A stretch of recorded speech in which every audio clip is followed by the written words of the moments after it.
తెలుగు సంబరాల తీయదనం అలనాటి రుచుల సరికొత్త రూపం పరంపర స్వీట్స్.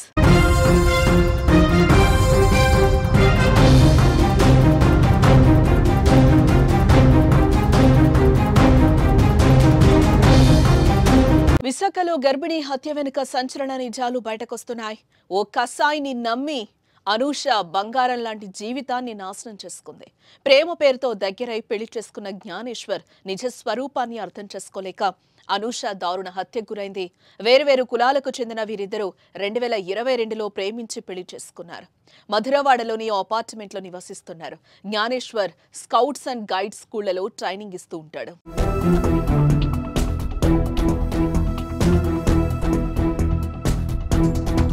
రెండు ఫాస్ట్ ఫుడ్ సెంటర్స్ కూడా నడుపుతున్నట్టుగా సమాచారం. అయితే జ్ఞానేశ్వర్ అనూషతో పెళ్లి విషయాన్ని ఇప్పటి వరకు తన ఇంట్లో చెప్పనే లేదు.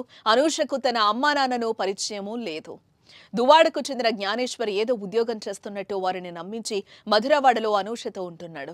ఈ క్రమంలోనే నమ్మి వచ్చిన అనూషను వదిలించుకోవాలని కొన్ని రోజులుగా భావిస్తున్నాడు. ఓసారి తనకు క్యాన్సర్ వచ్చిందని విడాకులు తీసుకుని వేరే పెళ్లి చేసుకోవాలని భార్యను మోసగించే ప్రయత్నం చేశాడు. కానీ అందుకు ఆమె ఒప్పుకోలేదు.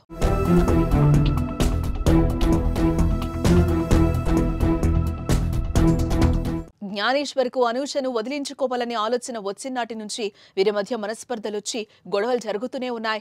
2-3 రోజుల్లో అనూషకు ప్రసవం జరగాల్సిందే. అందుకోసం ఆసుపత్రికి తోడు తీసుకెళ్లేందుకు అమ్మమ్మను 2 రోజుల క్రితం వారింటికి పిలిపించింది. ఆదివారం రాత్రి భర్తతో కలిసే పడుకుంది. ఇదే అదనుగా భావించిన జ్ఞానేశ్వర్ సోమవారం తెల్లవారుజామున నిద్రలో ఉన్న భార్యను పీకనులిమి హత్య చేశాడు.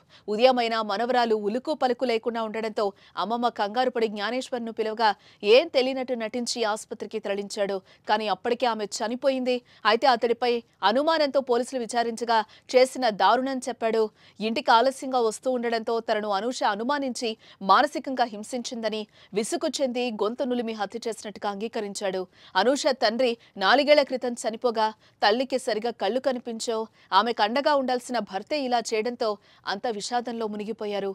నమ్మొస్తే అన్యాయంగా ప్రాణం తీశాడని బంధువులు రోధిస్తున్నారు.